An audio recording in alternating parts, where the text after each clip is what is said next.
Rachel, thanks. Not everyone lucky enough to have a warm place to go at night when the weather gets really bad like we're dealing with right now. But there are options. First and foremost, Stephen Hernandez taking a look. On these machines, man. Getting in my New Year's resolution. Demetrius Thomas is a man on a mission, committing to his New Year plan and working out at the Michael Zone Recreation Center in Cleveland's West Side. It's one of the 4 centers welcoming neighbors inside as warming centers today.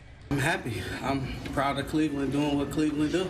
Cleveland's Division of Recreation will keep their warming centers open today until 10 at night and reopen at 11 a.m. for the weekend. Emily Collins, a Cleveland senior advisor for major projects, says it's crucial to keep these services running as the snow days keep piling on. Already this year, we've had over 50 people utilize our warming centers. Alongside Michael Zone, you can visit the Lonnie Burton, Collingwood, or Zelma George Recreation Centers on the city's east side. Absolutely. Have a lot of great programs here at Lonnie Burton, so, great day to take advantage of it and hang out with him. But if you or someone you know needs help beyond those hours, you should give 211 a call. The city is saying they'll connect you with overnight shelter options so that no one has to fight through these winter nights out in the cold.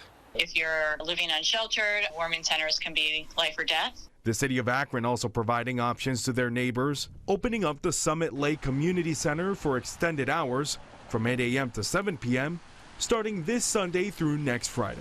In the meantime, Clevelanders are focusing on their own techniques to stay as warm as possible. Workout, stay in the gym.